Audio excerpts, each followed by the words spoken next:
Hello friends, welcome to beginner TNPSC. இன்னைக்கு நம்ம என்ன டாபிக் பற்றி பார்க்க போகிறோம் அப்படின்னா, 10th புக்கில் இருக்கிற யூனிட் 8 நேஷ்னலிசம் காந்தியன் ஃபேஸோட பார்ட் 4 வீடியோ தான் வந்துட்டு பார்க்க போகிறோம். So already part 3, part 2, part 1 video வந்துட்டு ஆல்ரெடி நான் பிளேலிஸ்ட்டில் அட்டாச் பண்ணியிருக்கேன். ஸோ அதை போய் பார்த்துட்டு வந்துட்டு இதை கண்டினியூ பண்ணுங்கள், ரொம்பவே ஈஸியாக இருக்கும். இந்த பாட்டோட நம்ம இந்த லெசனை வந்து கவர் பண்ண போகிறோம். இது முடித்தோம் அப்படின்னா நம்மளுக்கு 10th புக்கில் வந்துட்டு ஒரே ஒரு லெசன் மட்டும்தான் இருக்க போகுது. ஸோ அதை கம்ப்ளீட் பண்ணோன்னா 10th புக்கில் இருக்கிற ஹிஸ்ட்ரி ஃபுல்லாகவே ஓவர் ஆகிடும். அண்ட் தென் வந்துட்டு நம்ம நெக்ஸ்ட் பார்ட் ஆஃப் வீடியோஸ் எல்லாமே கொடுக்க போகிறோம். நம்மளோட டார்கெட் என்ன, ஆஸ் யூஷுவல் சொல்கிற மாதிரி நம்மளோட டார்கெட் 5 மந்த்ஸில் வந்துட்டு ஜிகே டாபிக்ஸ் எல்லாமே கவர் பண்ணுறது தான். ஸோ கொஞ்சம் சப்ஸ்கிரைப் பண்ணுங்கள். So it will be more encouragement for me. So without any delay நம்ம வீடியோக்குள்ளே போயிடலாம். Okay, next. First Congress ministries under Government of India Act 1935. The Government of India Act 1935 was one of the most important positive outcomes of the civil disobedience movement. So 1935 Government of India Act 1919ல வந்திருக்கும். அதுக்கப்புறம் 1935ல வந்து government of India act வந்திருக்கும். So இதனால civil disobedience moment வந்துட்டு success ஆச்சு அப்படின்னே நம்ம சொல்லணும். The key features of the act were provincial autonomy and diarchy at the center. So provincial autonomy பெற போகிறோம். அப்படின்னா என்ன அர்த்தம் அப்படின்னா, நம்ம ஸ்டேட்ஸ் எல்லாத்துக்குமே தனித்தனி சிஎம்ஸ் இருப்பாங்க. ஸோ சென்ட்ரலுக்குன்னு சேர்த்து ஒருத்தவங்க இருக்காங்க இல்லையா, ஸோ அதான் வந்துட்டு ப்ரொவின்ஷியல் அட்டானமி அப்படின்னு சொல்லி சொல்லுவோம். ஸோ டயார்கி அப்படிங்கிற ஒன்று இல்லாமல் போச்சு 1935ல. Okay, the act provided for an all India federation with 11 provinces, 6 chief commissioners provinces and all those princely states wished to join the federation. இதில் என்னாச்சு அப்படின்னா 11 மாகாணங்கள் இருந்தது. அதில் 6 சீஃப் மினிஸ்டர்ஸ் அந்த மாதிரி சொல்லுவோம் இல்லையா, ஸோ அப்போ 6 கமிஷனர்ஸ் ப்ரொவின்ஷியஸ் இருந்துச்சு. அதுக்கப்புறம் பிரின்ஸ்லி ஸ்டேட்ஸ் அது எல்லாமே இருந்துச்சு. The act also provided autonomy to the provinces. So தனித்தனி ஸ்டேட்ஸுக்கும் வந்துட்டு இந்த ஆக்ட் சிவில் டிசோபீடியன்ஸ் ஆக்ட் மூமெண்ட்டுக்கு ஹெல்ப் பண்ண கவர்மெண்ட் ஆஃப் இந்தியா ஆக்ட் வந்து இந்த ப்ரொவின்ஷியல் அட்டானமி வந்து இது பண்ணுறதுக்கு ரொம்ப ஹெல்ப்ஃபுல்லாக இருந்திருக்கு. All the subjects are transferred to the control of Indian ministers. So British கிட்ட இருந்து இந்தியன் மினிஸ்டர்ஸ்க்கு பவர் எல்லாமே வர ஆரம்பிக்குது. டயார்கி அப்படின்னா வந்துட்டு நான் முன்னாடி வீடியோவில் வந்து சொல்லியிருப்பேன். ஸோ டயார்கினா dual government that was in operation in provinces. But ஆனால் வந்துட்டு அந்த டயார்கி அப்படிங்கிறது டுவெல் கவர்மெண்ட் இருந்தாலுமே கண்ட்ரோல் எல்லாமே இங்கிலாந்து கிட்ட தான், பிரிட்டிஷ் தான் ஹேண்டில் பண்ணுவோம் அப்படிங்கிற மாதிரி சொல்லியிருப்பாங்க. ஸோ அதான் டயார்கின்னு சொல்லுவோம். in operation in provinces was now extended to the central government. இப்போ டயார்கி அப்படிங்கிறது இல்லாமல் ஆயிட்டு எல்லா பவர்ஸும் சென்ட்ரல் கவர்மெண்ட் அப்படிங்கிற ஒன்றுக்கு வந்துருச்சு. The franchise based on the property was extended through one about 10% of the population enjoyed the right to vote. So என்னாச்சு, universal adult franchise அப்படிங்கிறது இல்லாமல் 10% ஆஃப் த பாப்புலேஷன் மட்டும்தான் ஓட் பண்ண முடியும் அப்படிங்கிற மாதிரி ஒன்று கொண்டு வந்திருந்தாங்க. By this act Burma was separated from India. இது ரொம்ப ரொம்ப முக்கியம். So government of India act 1935ல சிவில் டிசோபீடியன்ட் அச்சீவ் பண்ணிருக்கோம். அதே மாதிரி பர்மா வந்து இந்தியாவிலேருந்து செப்பரேட் ஆயிடுச்சு. Okay, next Congress ministers and their works. The government of India act 1935 was implemented with the announcement of elections in 1937. So 35ல கவர்மெண்ட் ஆஃப் இந்தியா ஆக்ட் வந்தாலுமே election 1937ல வந்து அனௌன்ஸ் பண்ணுறாங்க. The Congress immensely benefited because of the civil disobedient movement. So இந்த civil disobedient மூமெண்ட்னால காங்கிரஸ் வந்துட்டு எல்லா இதுவும் வின் பண்ண ஆரம்பித்தாங்க. The Congress called off its program of boycott of legislature and contested elections. So legislature சட்டம் எல்லாத்தையும் வந்துட்டு பைகாட் பண்ணிவிட்டு எலெக்ஷனில் வந்து பார்ட்டிசிபேட் பண்ணுறாங்க. It emerge victorious in 7 out of the 11 provinces. So இங்கே பார்த்தோம் இல்லையா, 11 ப்ராவின்சஸ் வந்து பிரிச்சுருந்தாங்க அப்படின்னு சொல்லிட்டு. ஸோ அதில் 7 வந்துட்டு நம்ம காங்கிரஸ் வந்து வின் பண்ணுறாங்க. அப்புறம் மினிஸ்ட்ரி ஃபார்ம் பண்ணுறாங்க 8 ப்ராவின்சஸில். என்னென்னலாம், Madras, Bombay, central provinces, Orissa, Bihar, United provinces, north west frontier provinces இதெல்லாமே வின் பண்ணுறாங்க. In Assam, it formed a coalition government with Assam Valley Muslim Party led by Sir Muhammad Sadullah. So என்ன பண்ணுறாங்க அப்படின்னா, அசாமில் மட்டும் பார்த்திங்கன்னா இது கூட்டாட்சி வந்து இது பண்ணுறாங்க. எந்த கட்சி கூட அப்படின்னா அசாம் வேலி முஸ்லீம் பார்ட்டி. அது யார் வந்து தலைவராக இருந்திருக்கா அப்படின்னு பார்த்தா சர் முகமது சடுலாக் அப்படிங்கிறவர். The Congress ministers functioned as a popular government and responded to the needs of the people. So Congress வந்துட்டு ஒரு காமன் பீப்புளோட நீட்ஸையும் வந்துட்டு எல்லாமே வந்துட்டு இது பண்ண ஆரம்பிச்சாங்க. The salaries of the ministers were reduced from, so மினிஸ்டர்ஸோட சேலரி 2000லேருந்து 500 குறைச்சிருக்காங்க ஒரு மந்த்துக்கு. ஸோ அப்போ அங்கே அந்த காலகட்டத்தில் 2000 அப்படிங்கிறதே ஒரு பெரிய மணியாக தான் இருந்திருக்கு. Earlier, action taken against nationalists were resigned. They repealed the act which vested emerged powers in the government, lifting the ban imposed on political organization except the Communist Party. So என்ன பண்ணுறாங்க, எல்லா கட்சிகளையும் வந்துட்டு பேன் பண்ணுறாங்க, communist பார்ட்டியை வந்து தவிர. So போன வீடியோவில் பார்ட் 2 வீடியோவில் வந்துட்டு நான் கம்யூனிஸ்ட் பார்ட்டி ஆஃப் இந்தியா வந்துட்டு யார் ஃபவுண்ட் பண்ணது அப்படிங்கிறத சொல்லியிருப்பேன். ஸோ அதான் இந்த வீடியோட டார்கெட். ஸோ கீழே கமெண்ட் பண்ணிடுங்க. ஓகே, இந்த கம்யூனிஸ்ட் பார்ட்டியை தவிர மீதி எல்லா அரசியல் கட்சிகள் எல்லாத்தையுமே வந்துட்டு பேன் பண்ணுறாங்க. So and remove the restrictions of the nationalist press. Popular powers were curbed and reporting by the CID on political speeches discontinued. So CID வந்து பொலிட்டிக்கல் ஸ்பீச்சஸில் வந்து தலையிடுறதை வந்து தடுக்கிறாங்க. பொலிட்டிக்கல் பவர்ஸ் எல்லாமே ஸ்ட்ராங் ஆகுது இவங்களுக்கு. Legislative members were adopted for reducing indebtedness of the peasantry and improving the working conditions of the industrial labor. So industrial லேபர்ஸ்க்கு எல்லாத்துக்குமே வந்து எம்ப்ளாய்மெண்ட் வந்து ப்ரொவைட் பண்ணுறாங்க. அது மாதிரி அக்ரிகல்ச்சரல்ஸ் விவசாயிகள்லாம் வாங்கின கடன் எல்லாத்துக்குமே வந்து வட்டி அந்த மாதிரி இதை நிறைய குறைக்கிறாங்க. So temple entry legislation was passed. இந்த சமயத்தில் தான் டெம்பிள் என்ட்ரி லெஜிஸ்லேஷனையும் பாஸ் பண்ணியிருக்காங்க. Special attention was paid to education and public health. Next, resignation of Congress ministers. In 1939, the Second World War. ஏன் வந்து ரிசைன் பண்ணாங்க? இப்படி நல்லா தான் போயிட்டுருக்கு. ஸோ எதுக்காக வந்துட்டு ரிசைன் பண்ணுறாங்க அப்படின்னு பார்த்தீங்கன்னா, செகண்ட் வேர்ல்டு வார் வந்துட்டு 1939 வந்து ஸ்டார்ட் ஆயிருக்கும். ஸோ அதில் என்ன பண்ணியிருப்பாங்க அப்படின்னா, பிரிட்டிஷ் வந்துட்டு நம்மளுக்கு இன்னும் 1935 தான் இருக்கும். 1947 தான் வந்துட்டு நம்மளுக்கு இண்டிபெண்டன்ஸுங்கிறது கொடுத்துருக்காங்க இல்லையா. ஸோ அதனால 1939 செகண்ட் வேர்ல்டு வாரில் பிரிட்டிஷ்காரங்க என்ன பண்ணுறாங்கன்னா, காங்கிரஸ் தான் இங்கே ஃபுல் பவரில் இருக்குது. ஸோ இவங்க கிட்ட கேட்காம போய் செகண்ட் வேர்ல்டு வாரில் பார்ட்டிசிபேட் பண்ணுறாங்க. பார்ட்டிசிபேட் பண்ணுறதும் இல்லாமல் இந்தியன்ஸையும் செகண்ட் வேர்ல்டு வாரில் பார்ட்டிசிபேட் பண்ணோம் அப்படிங்கிற மாதிரி ஒன்று சொல்லியிருப்பாங்க. ஸோ காங்கிரஸ் மினிஸ்டர்ஸ் எல்லாமே என்ன பண்ணுறாங்க, ரிசைன் பண்ண ஆரம்பிக்கிறாங்க. ஏன் அப்படின்னா, ஸோ இங்கே நாங்கள் தான் வந்து தலைமை இதில் இருக்கோம், ஆனால் எங்ககிட்டயே கேட்காம நீங்கள் ஒரு முடிவு எடுக்கிறீங்க அப்படின்னு சொல்லிட்டு அவங்களோட பதவி எல்லாத்தையும் ரிசைன் பண்ணுறாங்க. Okay, so in 1939 the Second World War broke out. The colonial government of India entered the war on behalf of the Allies without consulting the Congress ministers. The Congress ministers resigned in protest. By 1940 he was demanding a separate state for the Muslim. So இந்த சமயத்தில் 1940 முஸ்லீம் வந்து separate state எல்லாமே கேட்டிருப்பாங்க. ஜின்னா எல்லாமே நம்ம பார்த்துருந்துருப்போம். Separate state separate கண்ட்ரிக்கவே கேட்டது. இதில் வந்து செப்பரேட் ஸ்டேட் வந்துட்டு கேட்டிருக்காங்க Muslims 1940. Okay, next national moment during the second world war 1939 to 45. In 1939 சுபாஷ் சந்திர போஸ். ஸோ இதெல்லாம் இதுக்கப்புறம் வர்றது சுபாஷ் சந்திர போஸ் அவர்களை பற்றியும் வந்துட்டு வரும். ஸோ அவர் வந்து நம்ம ஐஎன்எம் டாப்பிக்கில் கவர் ஆவார். ஸோ இங்கே பார்த்தீங்க அப்படின்னா, நம்ம இப்போ யாரெல்லாம் கவர் பண்ணியிருக்கோம் இந்த லெசனில் பார்த்தீங்கன்னா, பிஆர் அம்பேத்கர், பகத்சிங், அப்புறம் வந்துட்டு மகாத்மா காந்தியை கவர் பண்ணிப்போம். நெக்ஸ்ட்டு சுபாஷ் சந்திர போஸ் அவர்களெல்லாம் கவர் பண்ணிப்போம். And other national leaders. இங்கே தான் நம்மளுக்கு ட்விஸ்ட் வைக்கிறாங்க, அதர் நேஷ்னல் லீடர்ஸ் அப்படின்னு சொல்லி கொடுத்துட்டு. அப்போ நம்ம எல்லாத்தையுமே தான் படிக்கணும்.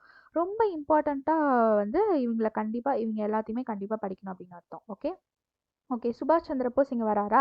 1939 சுபாஷ் Chandra Bose became the president of the Congress by defeating Pattabi Siddaramaiah, the candidate of Gandhi. என்ன பண்ணுறாரு சுபாஷ் சந்திர போஸ் 1939 எலெக்ஷன் வந்து வின் பண்ணுறாரு. அப்போது காங்கிரஸில் யார் இருந்திருப்பா? பட்டாபி சித்தராமையா அப்படிங்கிறவர் இருந்திருப்பாரு. ஸோ அவரை டிஃபீட் பண்ணி சுபாஷ் சந்திர போஸ் வின் பண்ணுறாரு. When Gandhi refused to cooperate, Subhash Chandra Bose resigned his post and started the forward bloc. இது இம்பார்ட்டன்ட். ஃபார்வர்ட் பிளாக் யார் ஸ்டார்ட் பண்ணால் சுபாஷ் சந்திர போஸ் அவர்கள் ஸ்டார்ட் பண்ணியிருக்காங்க.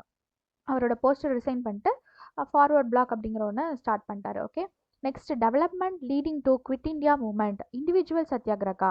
இன் August 1940 viceroy Linlithgow made an offer in return for Congress support for the war effort. So viceroy Linlithgow என்ன கேட்டிருப்பார் அப்படின்னா, எங்களுக்கு வந்து காங்கிரஸ் கிட்ட வந்து ஒரு ஆஃபர் கேட்குறாங்க. என்ன அப்படின்னா, நீங்கள் வார் டைமில் எங்களுக்கு சப்போர்ட் பண்ணும் அப்படின்னு சொல்லியிருப்பாங்க. அதனால காந்தி என்ன பண்ணிட்டாரு, declare the limited satyagraha which would be offered by a few individuals. So கொஞ்சம் பேர் மட்டும் இண்டிவிஜுவலாக சத்தியாகிரகாவை இது பண்ணும் அப்படிங்கிற மாதிரி சொல்லியிருப்பாங்க. ஸோ வினோபாவே வாஸ் த, இது ரொம்ப முக்கியம், Vinoba Bhave was the first to offer satyagraha on 17th October 1940.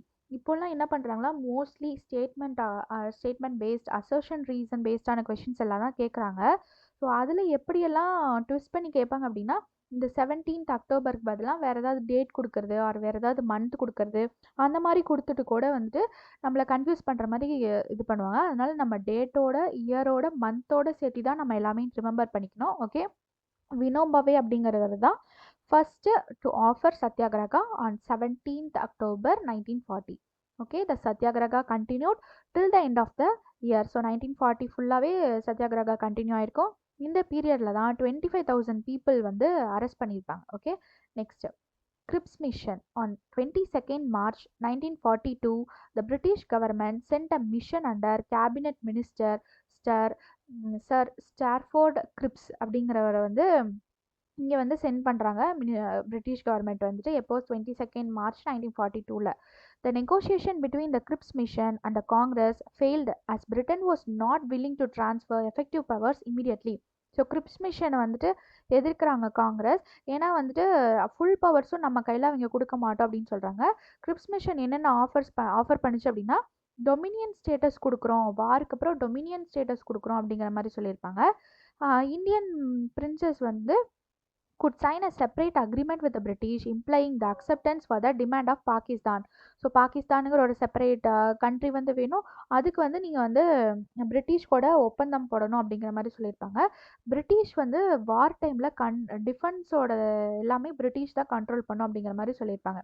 இது என்ன பண்ணுது, ரெண்டையுமே காங்கிரஸும் சரி முஸ்லீம் லீக் ரெண்டுமே வந்துட்டு இந்த ப்ரப்போசலை ரிஜெக்ட் பண்ணுறாங்க. அதனால Gandhi called the proposal as a, இது என்ன சொல்கிறாரு அப்படின்னா, காந்தி வந்து இந்த கிரிப்ஸ் மிஷனை வந்து என்ன சொல்கிறார் அப்படின்னா, post dated cheque on a crashing bank.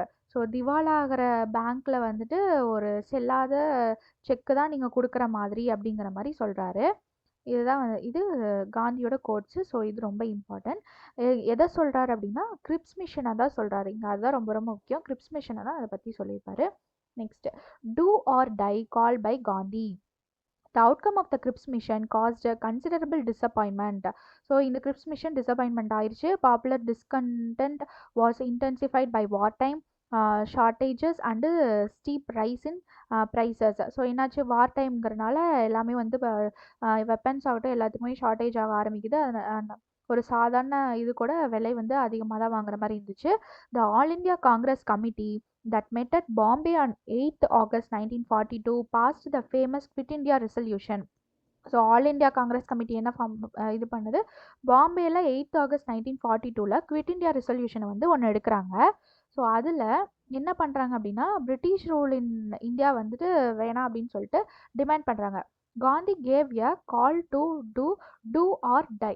So என்ன சொல்கிறாரு, ஒன்று நம்ம ஃப்ரீடம் வாங்கணும், இல்லாட்டி இறந்து போகணும் அப்படிங்கிற மாதிரி சொல்லியிருப்பாரு. So Gandhi said we shall either free India or die in the attempt. We shall not live to see the perpetuation of our slavery. So நம்ம அடிமையிலே இருக்க முடியாது, ஒன்று நம்ம போராடணும் இல்லாட்டி இறந்து போகணும் அப்படிங்கிற மாதிரி காந்தி சொல்லியிருப்பாரு. A non-violent mass struggle under Gandhi was to be launched. So non-violent இது வந்து காந்தியில் வந்து ஸ்டார்ட் பண்ணுறாங்க. But early next morning on 9th August 1942, Gandhi and the entire Congress leadership were arrested. நான் வைலன்ஸ்க்காக என்ன இது பண்ணியிருப்பாங்கன்னா, ஒரு மாஸ் ஸ்ட்ரகிளை வந்து காந்தி ஸ்டார்ட் பண்ணியிருப்பாரு. ஆனால் காந்தி அப்புறம் அதர் காங்கிரஸ் லீடர்ஸ் எல்லாத்தையுமே வந்துட்டு அரெஸ்ட் பண்ணியிருப்பாங்க. Next, role of socialist. With Gandhi and other prominent leaders of the Congress in jail, the socialists provided the leadership for the movement. So எல்லாருமே ஜெயிலில் இருக்கும்போது சோஷியலிஸ்ட் நிறையா பேர் வந்துட்டு இந்த மூமெண்ட்டை தலைமை எடுத்து நடத்துகிறாங்க. So Jayaprakash Narayanan and Ramnath Mishra escaped from prison and organized an underground movement. So ரகசியமாக வந்துட்டு ஒரு மூமெண்ட் வந்துட்டு ஃபார்ம் பண்ணுறாங்க. குவிட் இந்தியா மூமெண்ட் அதுதான் வந்துட்டு குவிட் இந்தியா மூமெண்ட் எல்லாமே ஃபார்ம் பண்ணுறது ரகசியமாக பண்ணுறாங்க. ஏன்னா அவங்க தான் ஜெயிலில் இருக்காங்க. அந்த ஜெயிலேருந்து இவங்க 2 பேரும் எஸ்கேப் ஆகி இந்த அண்டர்கிரவுண்ட் மூமெண்ட் வந்து ஃபார்ம் பண்ணுறாங்க. Women activities like Aruna Asaf Ali played a heroic role. So அதில் இம்பார்ட்டண்ட்டான உமன் யாருன்னு பார்த்தீங்கன்னா அருணா ஆஷப் அலி அப்படிங்கிறவங்க. So Usha Mehta established Congress radio underground which successfully functioned till November 1942. Usha Mehta அப்படிங்கிறவங்க என்ன பண்ணியிருக்காங்க, காங்கிரஸ் ரேடியோ அண்டர் கிரவுண்ட் வந்து ஒரு சக்ஸஸ்ஃபுல்லாகவே கொண்டு போயிருக்காங்க டில் November 1942. Next, people's response. As news spread to different parts of India, a spontaneous protest broke out everywhere. So எல்லா பக்கம் கலவரம் நடக்குது.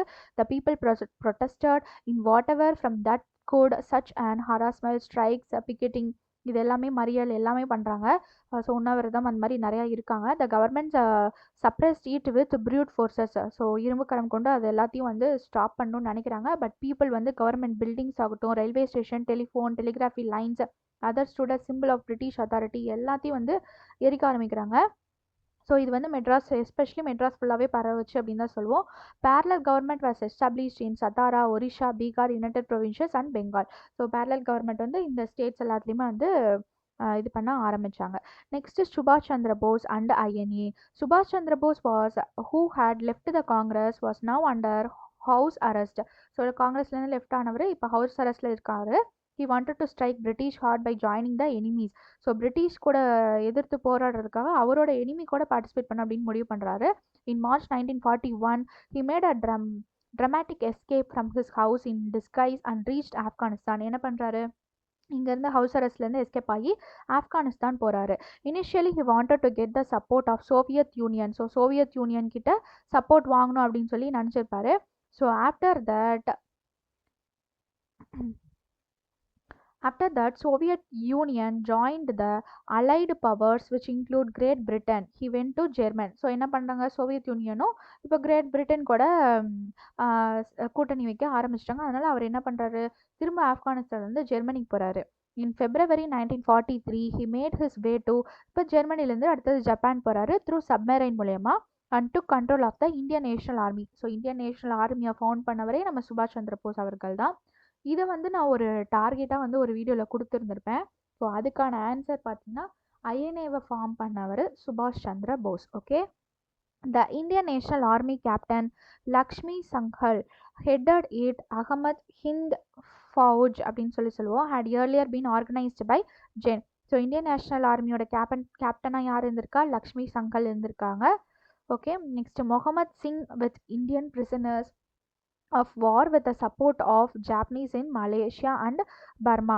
ஸோ முகமது சிங் என்ன பண்ணுறாரு, இந்தியன் பிரிசனர்ஸ் எல்லாருமே வார்லேருந்து ரிலீஸ் பண்ணும் அப்படிங்கிறதுக்காக ஜப்பான் கிட்ட வந்து ஹெல்ப் கேட்டிருப்பாங்க. ஸோ ஜப்பானும் வந்துட்டு ஹெல்ப் பண்ணியிருப்பாங்க. Okay, next Bose reorganised it into 3 brigades. என்னென்ன பிரிகேட்ஸாக பிரிக்கிறார் அப்படின்னா Gandhi brigade, Nehru brigade, woman brigade. அதை எப்படி நேம் பண்ணுறாரு அப்படின்னா ராணி ஆஃப் ஜான்சி அப்படின்னு சொல்லி இது பண்ணுறாரு. 3 பிரிகேட்ஸாக பிரிக்கிறாரு யார், சுபாஷ் சந்திர போஸ். சுபாஷ் Chandra Bose formed the provincial government of free India in Singapore. So சிங்கப்பூரில் provincial government of free India அப்படிங்கிறத ஃபார்ம் பண்ணுறாரு. ஓகே, அவரோட ஸ்லோகன் என்னவா இருக்கு, டெல்லி சலோ அப்படிங்கிறதா. டெல்லி சலோ அப்படிங்கிறதா அவரோட slogan. Okay, INA was diploid as part of the Japanese forces. So Indian National army வந்து டிப்ளாய் ஆயிடுச்சு. However the defeat of Japan stopped the advance of INA. So Japan வந்துட்டு தோற்கடிக்கப்பட்டிருப்பாங்க. அந்த சமயத்தில் ஜப்பானுக்கும் வார் நடந்துகிட்ருக்கோம். ஸோ அது எல்லாத்தையுமே வந்துட்டு அதனால என்னாச்சு, ஐஎன்ஏ வந்துட்டு இன்னும் கொஞ்சம் ஸ்டாப் ஆக ஆரம்பிச்சுது. இதுக்கு நடுவில் என்னாச்சு அப்படின்னா ஏர்பிளேன் ஆக்சிடெண்ட்டில் சுபாஷ் சந்திர போஸ் அவர்கள் வந்துட்டு இறந்து போயிருப்பார். ஸோ ஏர்பிளேன் கேரிங் சுபாஷ் Chandra Bose crashes bringing to an end his crusade for freedom. Okay, next the British government arrested the INA officers and put them on trial in the Red Fort. So red ஃபோர்ட்டில் என்ன பண்ணுறாங்க அப்படின்னா ஐஎன்ஏல இருக்கிற எல்லா ஆஃபீஸர்ஸையும் தூக்குல போட்டுறாங்க. The trial became a platform for nationalist propaganda. இதனால நேஷனலிஸ்ட் எல்லாருமே அவங்க ரொம்ப கோபம் அடைஞ்சு பிரிட்டிஷ்க்கு எதிராக போராட ஆரம்பிக்கிறாங்க. The Congress set up a defence committee comprising. So Congress என்ன பண்ணுறாங்க, ஒரு டிஃபென்ஸ் கமிட்டி அப்படிங்கிற ஒன்று உருவாக்குறாங்க. அதில் யார் யார் இருக்கா, நேரு, தேஜ் பகதூர் சப்ரு, புலாபி Desai and Asaf Ali. So some names ஏதாவது நான் மிஸ்பெல் பண்ணியிருந்தேன் அப்படின்னாலும் so sorry for that. Though the INA officers were convicted, they were released due to public pressure. So public ப்ரெஷர்னால ஜெயிலில் இருந்தவங்க எல்லாத்தையுமே வந்து ரிலீஸ் பண்ணியிருப்பாங்க. INA exploits and the subsequent trials inspired the Indians. So இந்தியன்ஸை இந்த INA ரொம்பவே inspire பண்ணிச்சு அப்படின்னு தான் சொல்லணும், எஸ்பெஷலி சுபாஷ் சந்திர போஸ் அவர்கள். Okay, next towards freedom. Royal Indian Navy revolt. The Royal Indian Navy rating revolted at Bombay in February 1946. So Royal Indian navy rating அப்படிங்கிற ஒன்று பாம்பேயில் ஃபார்ம் பண்ணுறாங்க. எப்போ அப்படின்னா February 1946. இட் சூன் ஸ்ப்ரெட்டட், என்னாச்சு, ஸ்ப்ரெட் ஆகி அண்ட் தென் வந்துட்டு நிறையா ஸ்ட்ரைக்ஸ் எல்லாமே இதுவாகிறதுக்கு ரொம்ப ஹெல்ப்ஃபுல்லாக இருந்துச்சு. அந்த ஸ்ட்ரைக் எங்கெங்கெல்லாம் அக்கறாச்சு அப்படின்னு பார்த்தீங்கன்னா இந்தியன் ஏர்ஃபோர்ஸ் அந்த Indian signal corps at Jabalpur அப்படிங்கிற இடத்துல இதுவாயிருக்கு. ஸோ அது எல்லாத்தையுமே வந்து பிரிட்டிஷ் வந்துட்டு சீஸ் பண்ணுறாங்க. Okay, negotiating independence Simla conference. The Wavell plan was announced on 14th June 1945. So Wavell plan அப்படிங்கிறவொன்னா 14th June 1945 இது பண்ணுறாங்க. Equal number of Hindus and Muslims இந்த வைஸ்ராஸ் எக்ஸிக்யூட்டிவ் கவுன்சில். ஸோ இந்த இன்ட்ரியம் ஒரு டெம்பரவரியான கவர்மெண்ட் அமைக்கிறாங்க. அதில் வைஸ்ராயோட எக்ஸிக்யூட்டிவ் கவுன்சிலில் ஹிந்துஸ் அண்ட் முஸ்லீம்ஸ் 2 பேரும் ஈக்குவலாக இருக்கணும் அப்படின்னு சொல்கிறாங்க. ஸோ சிம்லா கான்ஃபரன்ஸ் வந்து the Congress and the Muslim could not come to an agreement. Simla கான்ஃபரன்ஸ்லேயும் ஹிந்து முஸ்லீம் யூனிட்டி வந்து இருந்திருக்காது. ஸோ ஜின்னா என்ன பண்ணியிருப்பாரு, முஸ்லீம்ஸ்க்கு வந்து செப்பரேட் கண்ட்ரி வேணும் அப்படிங்கிற மாதிரி கேட்டிருப்பாரு. ப்ரொவின்ஷியல் எலெக்ஷன் வந்து 1946 ஹெல்ட் ஆயிருக்கும். அதில் காங்கிரஸ் தான் வந்து ஒன் பண்ணியிருக்கோம் எல்லா சீட்ஸையும். முஸ்லீம் லீக் வந்து கொஞ்சம் ரிசர்வ்டு சீட்ஸ், முஸ்லீம்ஸுக்கு ரிசர்வ் பண்ண சீட்ஸ் மட்டும் தான் ஒன் பண்ணியிருக்கோம்.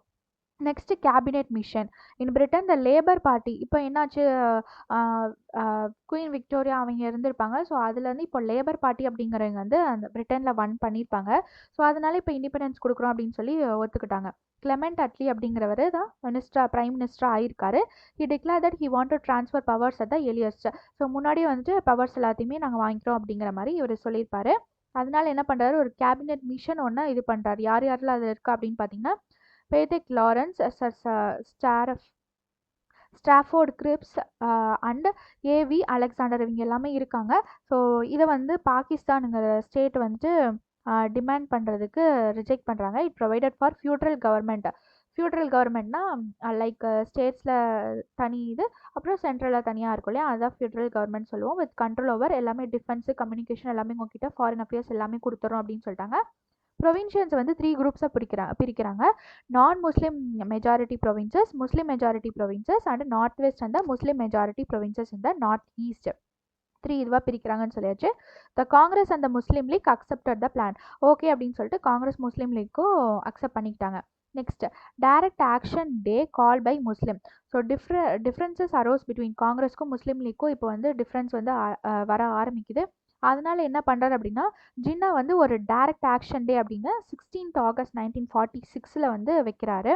ஸோ அது என்ன சொல்லுது அப்படின்னா ஹிந்து முஸ்லீம் வந்து கான்ஃப்ளிக்டாக இருக்குது, எங்களுக்கு செப்பரேட் நேஷன் வேணும் அப்படின்னு சொல்லியிருப்பாங்க. இது எல்லா டிஸ்ட்ரிக்ட் ஆஃப் பெங்கால்லையும் பரவுது. எஸ்பெஷலி நாகோஹலி அப்படிங்கிற ஒரு டிஸ்ட்ரிக்டில் ரொம்பவே வேர்ஸ்ட்டாக வந்து பரவ ஆரம்பிக்குது. Next Mountbatten plan next வருது. என்னென்னு பார்த்தீங்கன்னா இன்ட்ரியம் கவர்மெண்ட், ஒரு டெம்பரவரி கவர்மெண்ட் ஜவஹர்லால் நேரு தலைமையில் September 1946 ஸ்டார்ட் பண்ணுறாங்க. So Muslim League joined. So இந்த முஸ்லீம் லீக் என்ன பண்ணுதுன்னா October 1946 கவர்மெண்ட் கொஞ்சம் ஹெசிடேஷன்ஸ் இருந்தாலும் கவர்மெண்ட் கூட ஜாயின் பண்ண ஆரம்பிக்குது. Liaquat Ali Khan was made the finance மெம்பராக இது பண்ணார். அப்புறம் என்ன பண்ணுறாங்க அப்படின்னா கிளமெண்ட் அட்லி வந்துட்டு என்ன பண்ணுறாரு, ஸோ February 1947 பவர் எல்லாத்தையும் நாங்கள் ட்ரான்ஸ்ஃபர் பண்ணுறோம். எப்போனா June 1948 ட்ரான்ஸ்ஃபர் பண்ணுறோம் அப்படின்னு சொல்லியிருப்பாரு. அடுத்தது லார்ட் மவுண்ட் பேட்டன் அப்படிங்கிற ஒருத்தர் வந்திருப்பாரு. அவர் தான் இப்போ வைஸ்ராய் ஆஃப் இந்தியாவாக இருந்திருப்பாரு. So viceroy, secretary of states இருப்பாங்க. வைஸ்ராய் தான் இங்கே இருக்கவங்க, செக்ரட்டரி ஆஃப் ஸ்டேட்ஸ் வந்துட்டு பிரிட்டனில் இருக்கவங்க. ஓகே, இப்போ லார்ட் மவுண்ட் பேட்டன் வந்து வைஸ்ராயாக இருக்காரு. அவர் என்ன பண்ணுறாரு அப்படின்னா பவர்ஸ் எல்லாமே ட்ரான்ஸ்ஃபர் பண்ணுறோம் அப்படின்னு சொல்லி 3 ஜூன் 1947 ட்ரான்ஸ்ஃபர் பண்ணுறதா சொல்லியிருப்பாங்க. ஸோ மவுண்ட் பேட்டன் பிளான் அப்படிங்கிற ஒன்று அனௌன்ஸ் பண்ணி அது என்னென்னலாம் சொல்லுது அப்படின்னு பார்த்தா princely states would have to join either India or Pakistan. Princely states இப்போ இந்தியாவில் இது பண்ணணும் இல்லாட்டி பாகிஸ்தானில் இது பண்ணணும். நாங்கள் 2 கண்ட்ரியாக வந்து செப்பரேட் பண்ணி கொடுக்குறோம் அப்படிங்கிற மாதிரிலாம் சொல்லியிருப்பாங்க. ஸோ டொமினியன் ஸ்டேட்டஸ் வந்து இந்தியாவுக்கும் இருக்கும் பாகிஸ்தானுக்கும் இருக்கும் அப்படிங்கிற மாதிரி சொல்லியிருப்பாங்க. பவுண்ட்ரி எல்லைகள் வந்து வரையறுக்கிறது எல்லாமே வந்துட்டு ரெட்க்ளிஃப் ப்ரவுன் அப்படிங்கிற ஒருத்தர் மூலியமாக வந்துட்டு அவரோட தலைமையில் வந்துட்டு பவுண்ட்ரி இதை வந்து பண்ணணும் அப்படிங்கிற மாதிரி சொல்லியிருப்பாங்க. பஞ்சாப் அண்ட் பெங்கால் வந்து செப்பரேட் எலக்ட்ரல் ஓட்ஸ் இது பண்ணுறது வந்து அது எல்லாமே வந்துட்டு இந்த மவுண்ட் பேட்டன் பிளானில் வந்துட்டு இருந்திருக்கும். Okay, next independence and partition. Mountbatten plan எப்போ எஃபெக்டிவ்க்கு வந்து இந்தியன் இண்டிபெண்டன்ஸ் ஆக்ட் அப்படிங்கிற ஒன்று கொண்டு வராங்க. ஸோ அதில் 18 ஜூலை 1947 பிரிட்டிஷ் பார்லிமெண்ட்டில் இந்த இந்தியன் இண்டிபெண்டன்ஸ் ஆக்ட் மூலயமா மவுண்ட் பேட்டன் பிளான் எஃபெக்ட்டுக்கு வர ஆரம்பிக்குது. The act abolished the sovereignty of the British parliament over India. So இந்தியாவில் இருந்த இந்த பிரிட்டிஷ் ஆதிக்கம் வந்துட்டு இதோட எண்ட் ஆகி சாவர்ஜினிட்டி ஸ்டேட்டை வந்து நம்ம அடைஞ்சிட்டோம். இந்தியா வாஸ் பார்ட்டிஷன்டு, அதை 2 டொமினியனாக பிரிக்கிறோம், இந்தியா அண்ட் பாகிஸ்தான் அப்படின்னு சொல்லிட்டு 15th ஆகஸ்ட் 1947 நம்மளுக்கு என்ன ஆகுது, இண்டிபெண்டன்ஸ் வந்துட்டு கிடைச்சிருது. ஓகே, ஸோ அவ்வளோதான் வந்துட்டு இந்த லெசன் பற்றினது. உங்கள் ஃப்ரெண்ட்ஸ் யாராவது படிக்கிறாங்க அப்படின்னா கண்டிப்பாக ஷேர் பண்ணுங்கள். இந்த வீடியோ பிடிச்சிருந்துச்சு அப்படின்னா ஒரு லைக் பண்ணுங்கள். அண்ட் டார்கெட் ஒன்று சொன்னதை கீழே கண்டிப்பாக கமெண்ட் பண்ணுங்கள். என்னோடய சேனலுக்கு சப்ஸ்கிரைப் பண்ண எல்லாருக்குமே ரொம்ப ரொம்ப தேங்க்ஸ். ஸோ கண்டினியூஸாக ஃபாலோ பண்ணுங்கள். கண்டிப்பாக நம்ம முடிச்சிடுவோம் அப்படிங்கிற ஒரு கான்ஃபிடென்ட்டோட. So don't give up, just continue. Okay, thanks for வாட்சிங் த வீடியோ. தேங்க்யூ.